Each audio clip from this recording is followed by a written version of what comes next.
Subscribe now and press the bell icon. Never miss an update.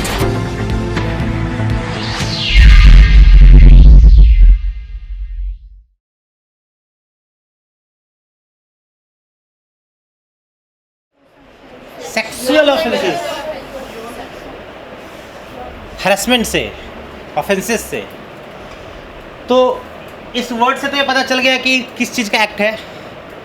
जैसे अब आप लोगों के मन में आ रहा होगा कि ये अलग क्या है, नया क्या है इसमें।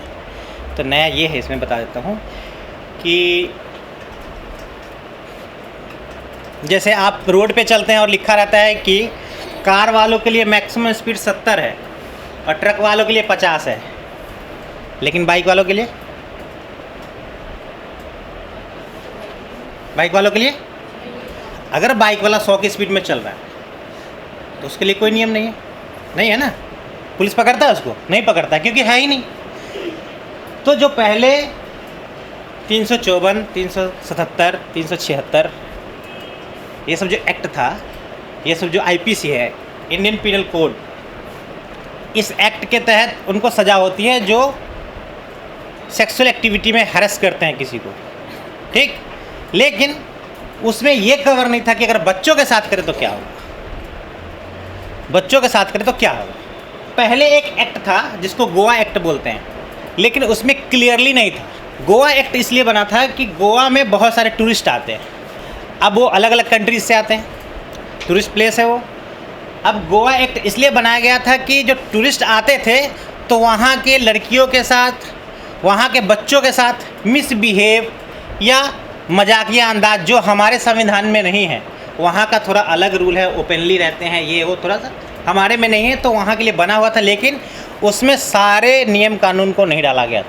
अब इस एक्ट के तहत जो अभी बना है उससे कनेक्टेड कोई केस अगर आ जाता था तो वो बड़ी हो जाता था। तो बीच बीच में संशोधन होते रहता है एक्ट में संशोधन होता है। क्यों होता है?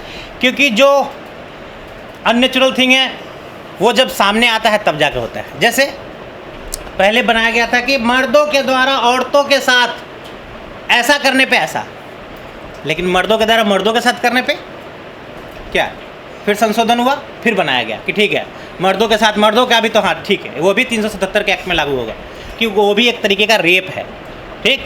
तो दिन पे दिन इसमें संशोधन होता रहता है। जैसे हमारा मोबाइल दिन पे दिन एक्स्ट्रा ओवर स्मार्ट होते जा रहा है। पॉक्सो का जो कुछ आया ये जून 2012 में आया, लेकिन इस एक्ट पे काम चल रहा था 2010 से। अब एक्ट इतना आसान नहीं कि बन जाता है, खासकर जो आईपीसी बनता है वो सेंट्रल गवर्नमेंट के अंदर में होता है।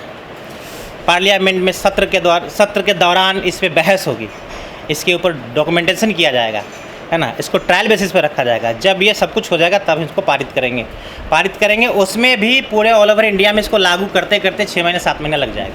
तो ये 2010 में बनना चालू हो गया था और 2012 में लागू हो गया। ये किस मंत्रालय के अंदर है? तो महिला बाल विकास मंत्रालय के अंदर है, क्योंकि ये एक्ट उन्हीं के द्वारा बनवाया गया था, तो ये उनके अंतर्गत है। अब इस पे हमने जानबूझ के आपकी ट्रेनिंग की है, क्योंकि आप सब बच्चों के साथ काम करते हैं। पॉक्सो एक्ट से आप लोगों का सामना हो सकता है। इस एक्ट में होना ही नहीं, कोशिश करना ही नहीं, सोचना भी जुर्म है। इसके तहत कुछ दिखाना ही जुर्म है, इसके तहत इशारा करना ही जुर्म है, इवन कि घूरना भी जुर्म है।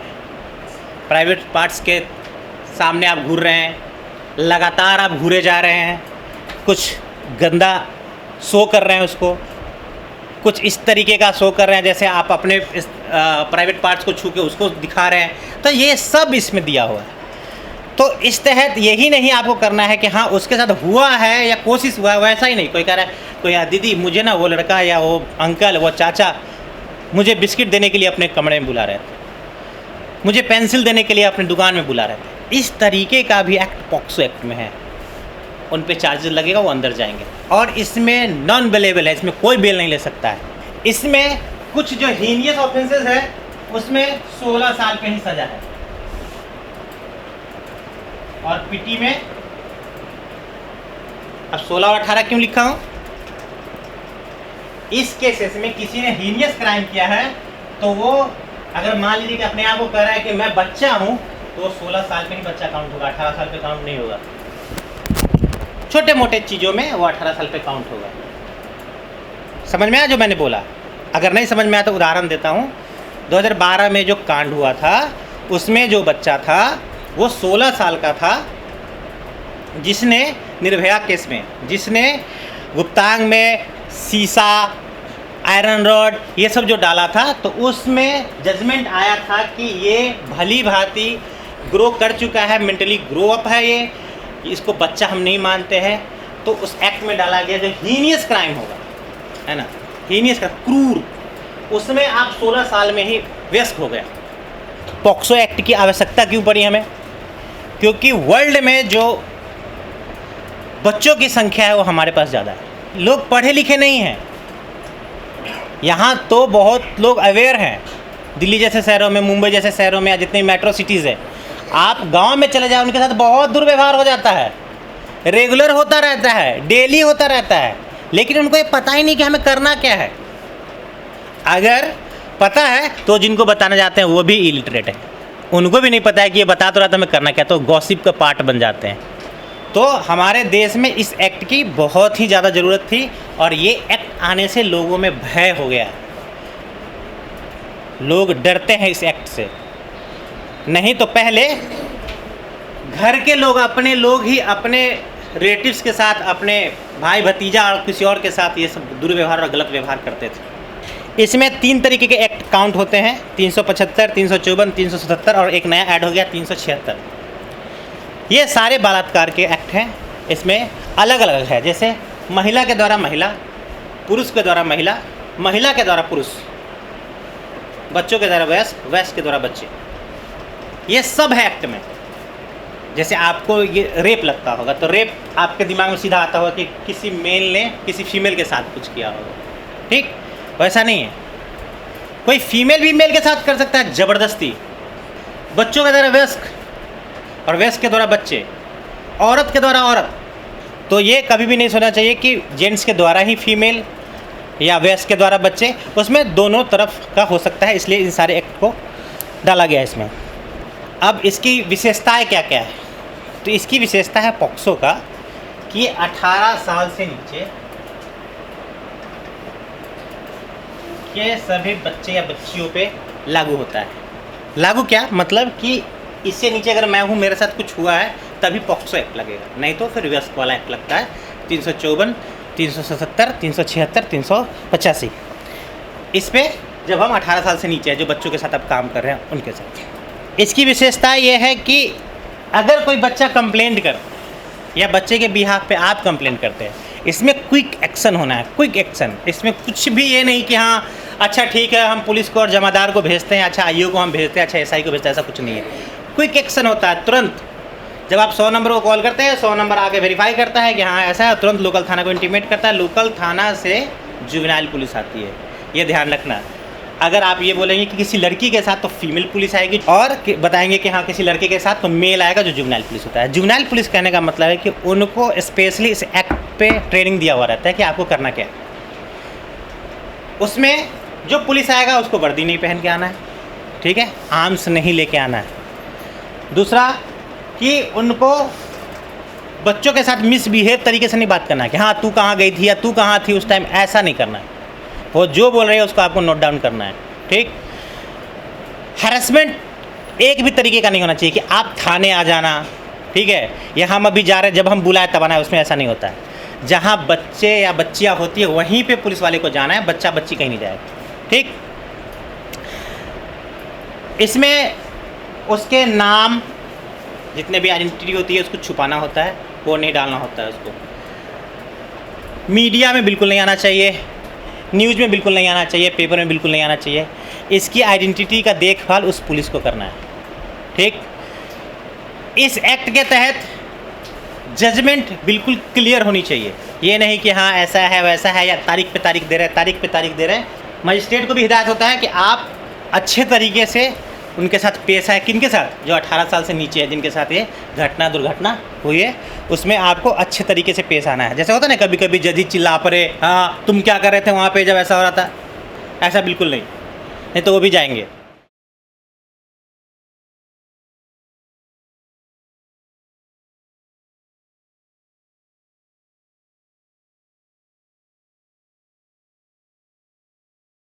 फिर इस एक्ट के तहत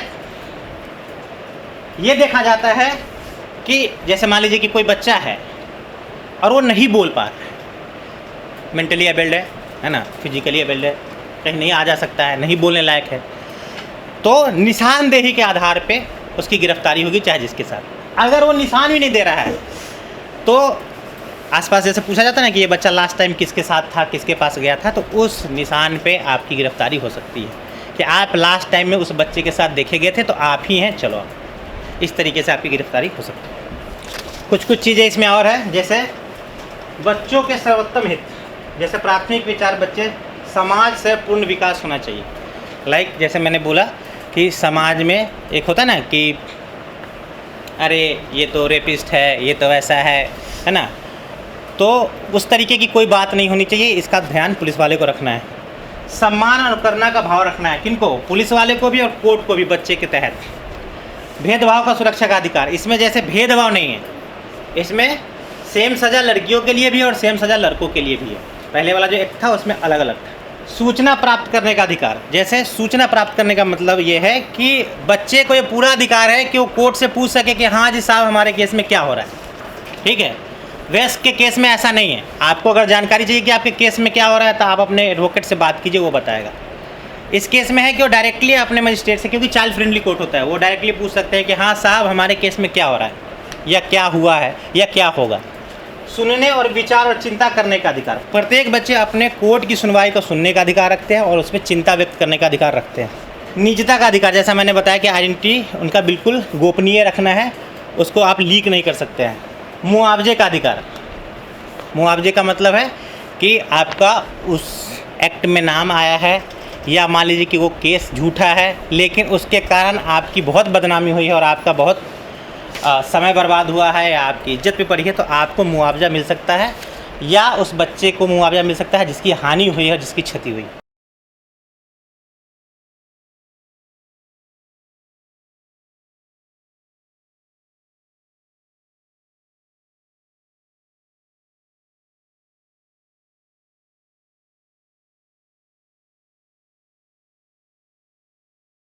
भारत की जनसंख्या ऐसे ही बहुत ज़्यादा है, हर शाम कुछ न कुछ, हर चौराहे पे कुछ न कुछ होता है। तो मेरा कहने का ये मतलब था, जब आपके देख रेख में ऐसा हो तब सबसे पहले 100 नंबर को कॉल करना है। अब मेरे ट्रेनिंग देने का ये मतलब ये नहीं कि आप जाए बाहर और कोई किसी के साथ, तो आप 100 नंबर को क्यों कॉल करेंगे। तो जैसे इन्होंने बताया कि कोई लड़का किसी लड़की को गंदे इशारे कर रहा हो और अपने प्राइवेट पार्ट्स दिखा रहा हो या कुछ भी, जैसे और मैडम ने बताया कि अपने मोबाइल पे गंदी गंदी चीज़ें दिखा रहा हो, तो वो सब पॉक्सो एक्ट के अंदर बुक हो सकता है। और आप बताएं, गलत तरीके से टच करना, जिसको अनसेफ टच कहते हैं। पहले गुड टच बैड टच था, लेकिन अब बोला गया है कि कोई भी टच गुड हो ही नहीं सकता, इसलिए वो अनसेफ टच है जिसमें हम सेफ नहीं फील करते हैं। तो उसके तहत अगर कोई आपको कंप्लेन करता है कि वो गलत जगहों पे टच कर रहा है या टच करवा रहा है, टच करने का मतलब कि मुझे कोई टच कर रहा है, और करवाने का मतलब कि मेरा हाथ लेके अपने प्राइवेट पार्ट्स पे जननांग पे डाल रहा है जो कि मुझे मंजूर नहीं है, तो वो भी पॉक्सो एक्ट के अंदर बुक हो सकता है। गलत स्टोरी सुनाना, गलत कहानियाँ सुनाना, ठीक है, गलत भावना के तहत कहानियाँ सुनाना, ये सब पॉक्सो एक्ट के अंदर बुक हो सकता है। बहुत सारे केसेस में ऐसा देखा गया है कि घर के मेंबर्स ही अपने रिलेटिव्स, छोटे छोटे बच्चों के साथ, है ना, ये सब दुर्व्यवहार करते हैं, तो वो सब पॉक्सो एक्ट के अंदर बुक हो सकते हैं। इवन कि फादर भी अगर अपने बच्चों के साथ कुछ ऐसा करते हैं तो उन पे भी यही सेम कार्रवाई होगी, ऐसा नहीं कि वो फादर है तो नहीं होगा। आगे बढ़ते हैं। 3-4 जो चीज़ें हैं वो पॉक्सो एक्ट को मजबूत बनाता है। जैसे पीड़िता की पहचान, गोपनीयता, ये मैंने आपको बताया, आप लोगों ने किसी ने नहीं बताया कि इस एक्ट में कोई अगर कंप्लेंट करता या करती है तो उसकी पहचान बिल्कुल गोपनीयता रखी जाती है, आइडेंटिफिकेशन छुपाया जाता है। क्यों? क्योंकि वो 18 साल से नीचे है, तो अंडर जेजे एक्ट ना उसकी कोई रिपोर्टिंग होती है, ना न्यूज़पेपर कहीं भी, अगर आएगा भी तो बदले हुए नाम से आया जाता है, ठीक। दूसरा है लिंग तटस्थ, यानी कि इसमें ये नहीं है कि लड़का कर रहा है उसके लिए अधिनियम दूसरा है और लड़की कर रहा है उसके लिए अधिनियम दूसरा है, दोनों के लिए समान है। लड़का अगर करता है तो वो भी इसके अंदर बुक हो सकता है, लड़की अगर लड़की के साथ या लड़के के साथ फोर्सफुली करता है वो भी बुक हो सकता है। तीसरा जो मैंने बताया सबसे पहले कि इसमें अनिवार्य रिपोर्टिंग है, यानी कि मस्ट है रिपोर्टिंग। छुपाने का मतलब आप भी उतने ही गुनहगार हैं जितना दूसरा है, ठीक। तो जैसे हमने पहले एग्जांपल लिया था कि किसी ने आपको बताया, तो सबसे पहले उस मैसेज को आगे फॉरवर्ड कीजिए, और जो जिम्मेवार व्यक्ति है वो आगे की कार्रवाई कैसे करेंगे, तो 100 नंबर को कॉल करेंगे और प्रॉपर रिपोर्टिंग रखेंगे इसका। लास्ट सीन थ्योरी मैंने बताया, लेकिन आप लोगों ने किसी ने बताया। लास्ट सीन थ्योरी का मतलब है कि अगर वो फिजिकली अबेल्ड है या मेंटली अबेल्ड है, वो बोल नहीं सकता या सकती है, बता नहीं सकता या सकती है, तो उस आधार पे उस बच्ची या बच्चे के साथ लास्ट, सबसे लास्ट रिसेंटली जो भी देखा गया है वो उसके अंदर बुक हो जाएगा उस कंप्लेंट के तहत। उसका मैंने एग्जांपल आपको दिया था कि बच्चा अगर किसी के साथ पार्क में घूम रहा था सबसे लास्ट, और वो इस लायक नहीं है कि बता पाए कि किसने उसके साथ ये गलत व्यवहार किया है या कुछ भी किया है, तो जो भी लास्ट में देखा गया वो बुक हो सकता है। तो इस सब पे आप लोग थोड़ा सा ध्यान रखें। बच्चे के अनुकूल जांच और परीक्षण, ये सबसे मस्ट है, जो मैंने आपको बताया कि इसमें कंप्लेंट करने वाले के साथ कोई लीगली हैरेसमेंट नहीं होता है कि आप थाने आ जाओ, है ना, आप क्यों घूम रहे थे वहाँ पे जब वो दारू पी रहा था या वो वहाँ था, इसमें कुछ नहीं है। चाइल्ड फ्रेंडली बात करनी है, आपको भी बात करनी है, और इसमें नियम कानून है कि कोर्ट से लेके और थाना तक सब चाइल्ड फ्रेंडली बात करेगा। ये नहीं कि हैरेस करे उसको कि तुम वहाँ क्यों थे, तुम वहाँ क्या कर रहे थे, तुमको ऐसे करना पड़ेगा, परसों आ जाना, कल रिपोर्ट करेंगे, ऐसा बिल्कुल नहीं। अगर ऐसा कोई कंप्लेन आता है तो आप उसे हायर अथॉरिटी पे कंप्लेन कर सकते हैं। बहुत चीज़ों में देखा गया है कि थाने के अंदर ही दुर्व्यवहार हो जाता है, ठीक है, थाने के अंदर हो गया, डॉक्टर पेशेंट के साथ कर देते हैं, छोटे छोटे बच्चों के साथ कर देते हैं, जैसे हम लोग होम वाले हैं, होम में हो जाता है ऐसा। सबसे अच्छा है कि इसकी रिपोर्टिंग आप हायर अथॉरिटी को कीजिए। जैसे हमारे यहाँ से रिपोर्टिंग जेजेबी को होता है तो हम जेजेबी को बताते हैं, उनके पेरेंट्स को बताते हैं, और साथ ही 100 नंबर कॉल कर देते हैं। जिनका CWC का होता है वो CWC को बताए, उनके पेरेंट्स को बताए, और लोकल पुलिस स्टेशन को कॉल कर दें।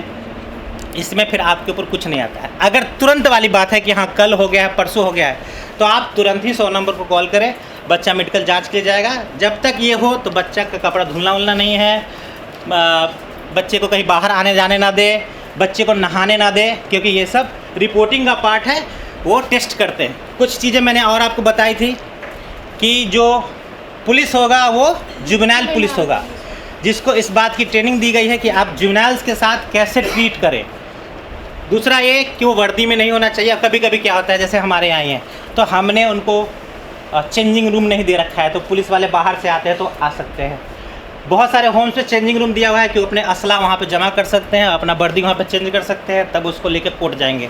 ज़्यादातर केसेस में पुलिस को जब पता है कि पहले से ही कि मुझको बच्चे को लेके कोर्ट जाना है या कहीं जाना है, तो वो सिविल ड्रेस में आते हैं, असला लेके नहीं आते। असला कैरी नहीं करना है उनको, असला मतलब गन। अगर होम में है या शेल्टर होम्स में है तो ये कोशिश करना है कि जिस बच्चे ने जिसके खिलाफ कंप्लेंट किया है उससे उसको दूर रखें, उसके साथ उसको बिल्कुल नहीं रखना है, क्योंकि फिर उसके जान पे बात आ सकती, हो सकता है उसको और हार्म करे। वो बच्चे को रात में थाना में नहीं रखा जाता है, वो कहीं होम में रहेगा, या आप छोटे बच्चे हैं, अगर छोटा बच्चा है, अगर फ्रेंड्स के फैमिली के साथ रह रहा है तो उसको अपने फैमिली के साथ ही रखा जाएगा। बच्चे का बयान उसी के सामने दर्ज होगा जिस पे वो ट्रस्ट करता है। अगर वो कह रहा है कि नहीं इस पुलिस के सामने मुझे बयान नहीं देना है, तो उसके सामने वो दर्ज नहीं हो सकता। या वो कह रहा है कि मैडम मुझको आपको नहीं बताना है, तो आप उसको फोर्स मत कीजिए कि तुम मुझे बताओ क्या हुआ था रात को। आप पे ट्रस्ट नहीं कर रहा है, वो आपको नहीं बताएगा, तो इसमें आप फोर्सफुली नहीं पूछ सकते उससे, उसको जिस पे ट्रस्ट है उसी को बताएगा। फिर उसके बाद उसकी जिम्मेवारी है कि आगे उस इन्फॉर्मेशन को शेयर करे। जब बच्चा आपको बता रहा हो तो सकता है कि बताने वाला बच्चा आपको मैनिपुलेट कर सकता है। जैसे बहुत सारे केसेस में हमारे यहाँ होता है, बच्चों के होम में होता है कि आपका ट्रीटमेंट उसको अच्छा नहीं लग रहा है, आपकी फैसिलिटी उसको पसंद नहीं। क्यों नहीं है? क्योंकि वो एक्स यूजर रह चुका है, उसको तत्काल ड्रग्स चाहिए, कुछ भी चाहिए, तो इस तरीके का एलिगेशन, गलत एलिगेशन वो लगा सकता है। तो इस चीज़ के लिए क्या है कि आप उसका ऑडियो रिकॉर्डिंग, वीडियो रिकॉर्डिंग जो दूसरे को नहीं देना है, ये अपने उसके लिए रखना है, क्योंकि हो सकता है बच्चा बाद में आप पे भी एलिगेशन लगा सकता है कि मैडम ने मेरे साथ ऐसा किया या सर ने मेरे साथ ऐसा किया। तो इसका रिकॉर्डिंग आप करके रख ले, और जांच करने में समस्या हो तो काउंसलर से कांटेक्ट करें, काउंसलर को दिक्कत हो तो 100 नंबर को कॉल करें, क्योंकि आगे की जांच वही करेंगे। जहाँ भी आवश्यकता हो 2 भाषा में बात करें। 2 भाषा कहने का मतलब जो एक लोकल आपका लैंग्वेज है वो, और जो उसका लोकल लैंग्वेज हो। तो कभी कभी क्या होता है कि मद्रास का बच्चा, उसको हिंदी आई नहीं, मद्रासी आ रहा है, ठीक, तो आपके जानकारी के लिए बता दूं, सारे CWC में, सारे JJB में ट्रांसलेटर रखे जाते हैं, जो सरकारी पैसे पे रखे जाते हैं। उनकी मदद आप ले सकते हैं, नहीं तो आप अथॉरिटी को कॉल कीजिए, वो अपना व्यवस्था कराएंगे, पुलिस व्यवस्था करा सकती है। परीक्षण के दौरान आप बार बार उसको ब्रेक दे सकते हैं। जैसा कहने का मतलब, अब उसको, अब अंदर से वो फिट नहीं है, अंदर से बहुत सारा कुछ चल रहा है, उसके अंदर ट्रॉमा चल रहा है, और आप उसको 1.5 घंटे 2 घंटे रेगुलर बिठा के बात किए जा रहे हैं, तो फिर वो कंफर्टेबल नहीं है। इसलिए आप बार बार ब्रेक दे सकते हैं, धीरे धीरे करके पूछ सकते हैं, है ना, ज़्यादा फोर्स नहीं करना है, प्यार से पूछ सकते हैं, जितना बताए उतना तक ही जानकारी आप ले सकते हैं, ठीक है, डीपली जाने की ज़रूरत नहीं। परीक्षण के दौरान बच्चे से आक्रामक पूछताछ की अनुमति नहीं है, ये बिल्कुल नहीं है। जैसे अगर किसी केस में होता है कि हम उल्टा उसी को पीटने लगते हैं, तुमने ही किया होगा, तुम ही वहाँ गया होगा, तुम ही उसके कम्बल में घुसे होगे, तुम ही बाथरूम में गए होगे, तो ये सब की बिल्कुल नहीं है, क्योंकि अगर ऐसा कुछ हुआ तो फिर कार्रवाई आप पे भी हो सकती है। सेक्सुअल असल्ट बहुत तरीके का होता है। पेनिट्रेटिव यानी कि फिजिकली सेक्स होना, पेनिट्रेटिव का मतलब है कि जैसे हम संबंध बनाते हैं उस तरीके का सेक्स होना पेनिट्रेटिव सेक्सुअल असल्ट कहलाता है। दूसरा है एग्रीवेटेड पेनिट्रेटिव सेक्सुअल असल्ट, ये इसका प्रकार है। क्रूरता के साथ करना, वो भी इसमें बुक हो सकता है। तीसरा है कि सेक्सुअल असल्ट में वो भी शामिल हो गया कि जैसा हमने बोला, वो सब सेक्सुअल असल्ट में ही शामिल है। गलत जगह हाथ डाला, गलत इशारे करना, गलत चीज़ें पूछना, गलत चीज़ दिखाना, ये सब सेक्सुअल असल्ट में आता है। गंभीर यौन हमला, जो निर्भया वाला मैंने आपको एग्जांपल दिया, उस समय 16 साल तक ही बच्चा माना गया है, 16 साल के ऊपर वयस्क माना गया उसको। यौन उत्पीड़न, यदि कोई किसी शब्द का उच्चारण करता है, जैसे गलत उच्चारण, जैसे होता है ना, कभी कभी हम फ्लो में किसी को बहुत कुछ बोल जाते हैं, तो ये सब यौन उत्पीड़न का केस बन सकता है। गलत इशारे करवाना, जैसे बच्चे को उकसा कह रहे हैं कि तुम उसको ये बोल, तू उसको वो बोलो, ये सब यौन उत्पीड़न में आ सकता है। अपने शरीर से गंदे इशारे करना, ये सब यौन उत्पीड़न का पार्ट है।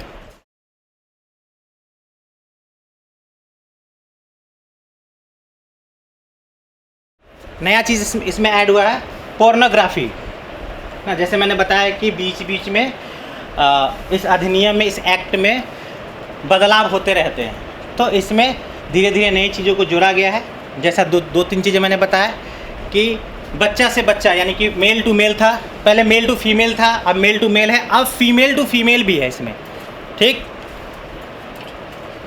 वैसे ही इसमें एक चीज़ ऐड किया गया है कि बच्चे से पोर्न मूवी बनवाना, उसको फोर्स करना, बच्चे के साथ बनाना, उसको वो मूवी दिखाना, ठीक है, या उस चीज़ से रिलेटेड उसको प्रेरित करना, ये सब पोर्नोग्राफी के अंदर बुक हो सकता है, जो पॉक्सो का पार्ट है, ठीक।